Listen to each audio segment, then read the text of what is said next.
Cuando escuchas la palabra Venecia, se te viene a la cabeza hermosos canales, góndolas y arquitectura renacentista. Pero para un geek de la historia como yo, se le viene a la mente la serenísima República de Venecia, un poderoso imperio marítimo que consiguió grandes riquezas e influencia geopolítica, pero que hoy en día no es más que una región italiana conocida como el Véneto. Y si te dijera que la existencia de esta potencia marítima en el Mediterráneo arruinó en su momento al entonces imperio más poderoso de Europa, la monarquía hispánica, ¿qué dices, Sebas? ¿Sabotajes entre católicos? Esta curiosa historia que te voy a contar nos demuestra que en la Edad Moderna las alianzas ya no se determinaban tanto por la religión, sino por política. Sea como fuere, estos hermosos canales son una verdadera maravilla arquitectónica. Mudarse a Venecia puede ser una experiencia única para un amante de la historia, el arte y la calidad de vida. Dentro de mi experiencia, podría describir a Italia como un país que combina lo familiar y la calidez mediterránea con lo histórico y lo cultural. ¿Alguna vez pensaste en mudarte a Italia o a algún país de Europa? Si alguna vez lo hiciste, pero el solo hecho de pensar en los trámites burocráticos te representa un dolor de cabeza, te traigo una excelente noticia y un regalito por ser suscriptor del Mapa de Sebas. Hoy puedes ahorrarte todos estos papeleos aburridos con Living Europe. En Living Europe encontrarás a los mejores expertos en asesoría legal para tu llegada a Italia. Trabajar, estudiar, ¿cuál es la mejor opción? Living Europe estudiará tu caso y te acompañará desde la primera asesoría hasta tu adaptación en el país. Como eres seguidor del Mapa de Sebas, aquí va mi regalito. Contacta el WhatsApp al que puedes acceder con este código QR o al correo que te pondré en la descripción y primer comentario. Diles que te comunicas en mi nombre y tendrás una primera asesoría totalmente gratuita. Pregunta sin compromiso. Este podría ser tu primer paso para asentarte en el viejo continente. Como yo, que ya la tengo clara, que me quedo aquí. Tú solo enfócate en lo tuyo, que Living Europe hará el resto. Regresando a nuestro tema, ¿cómo la República de Venecia perjudicó a España? ¿Qué tienen que ver los Países Bajos en todo este rollo? ¿Te interesa? Dale, entonces quédate hasta el final del video.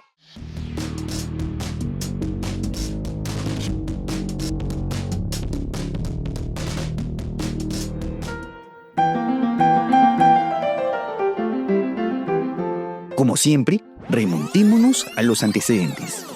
Vamos al año 1555, cuando Perú y México eran un mismo país junto a Bélgica, Luxemburgo y Países Bajos. Que no estoy borracho.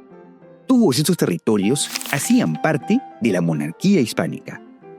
En América se gestaba la expansión española y en el Benelux, bueno, historia aparte.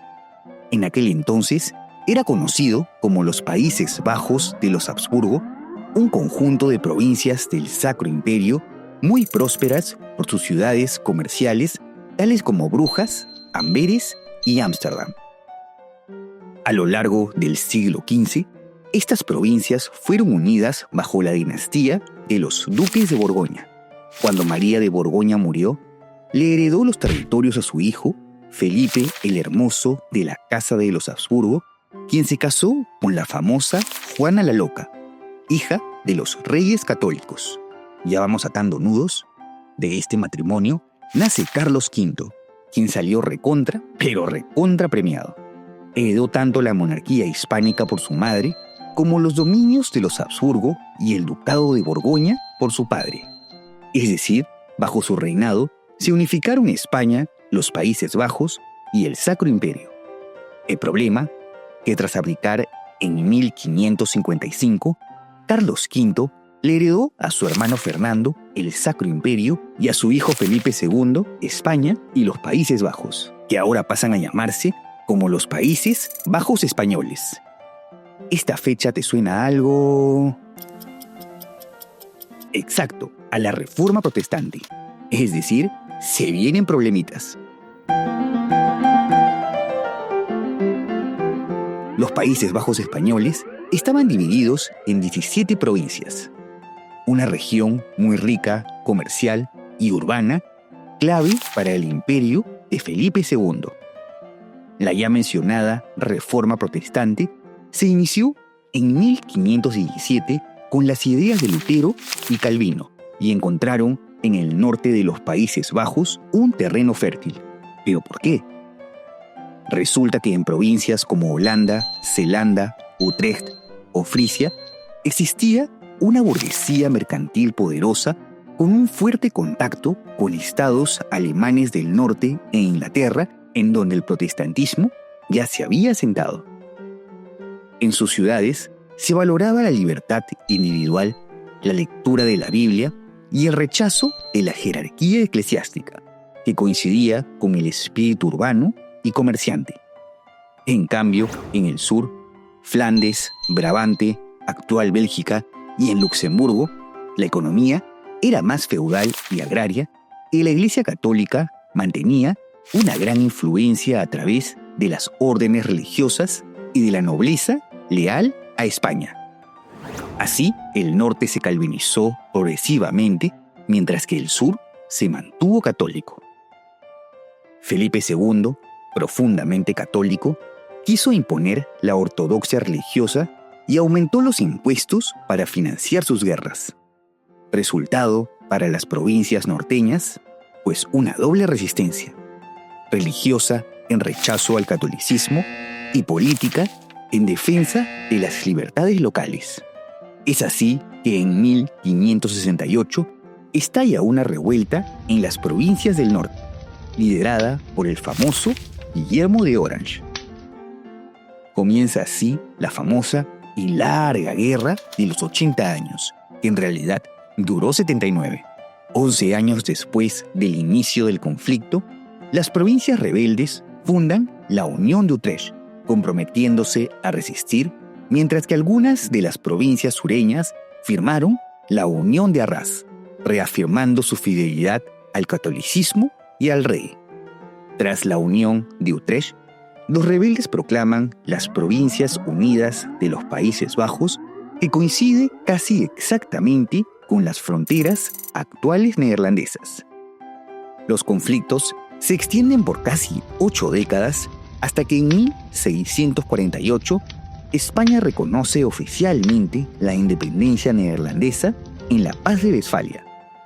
Es decir, el conflicto con los Países Bajos se entrelazó con la guerra de los 30 años entre protestantes y católicos. Y tú dirás, Sebas, ¿y para qué mencionaste a Venecia al principio si esta guerra es entre España y Países Bajos? Tranquilidad, muchacho. Si bien los apoyos más conocidos e importantes a los rebeldes neerlandeses fueron los de Inglaterra mediante el envío de tropas durante el reinado de Isabel I y el de Francia cuando el cardenal Richelieu financió a las tropas neerlandesas durante la Guerra de los 30 años, el apoyo de Venecia fue silencioso y terminó de inclinar la balanza en favor de las provincias rebeldes. Como ya se mencionó, Venecia era una república comercial que buscaba una posición en el Mediterráneo. España controlaba, además de la península ibérica, a Nápoles, Sicilia y Milán, 3 territorios estratégicos.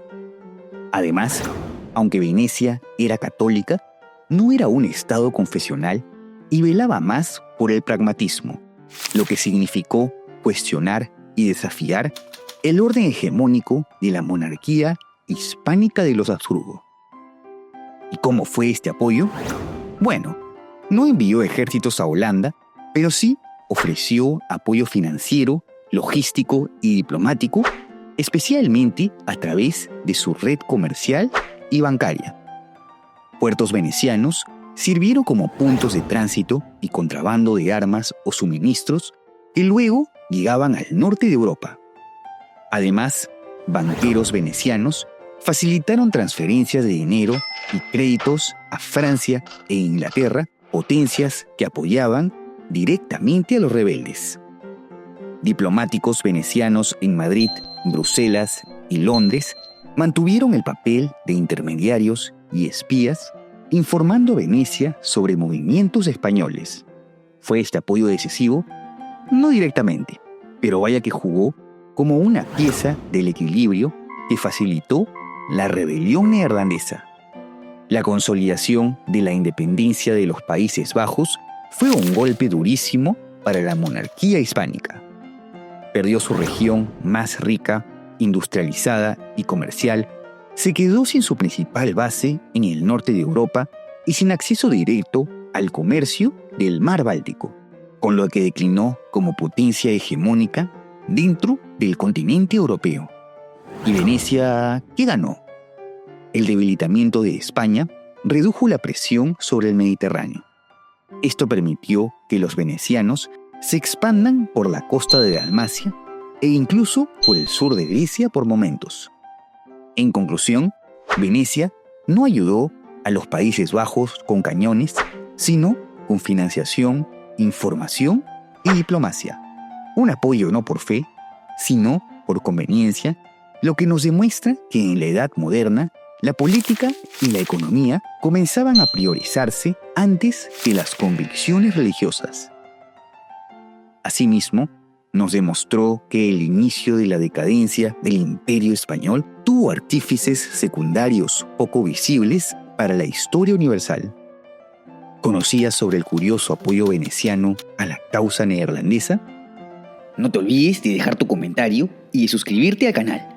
Asimismo, te dejo en la descripción mis redes sociales y por si quieres ver los nuevos videos en preestreno y tener una mayor interacción conmigo, tus donaciones en Patreon, unhermanito.net o miembros del canal son bienvenidas. ¡Hasta la próxima!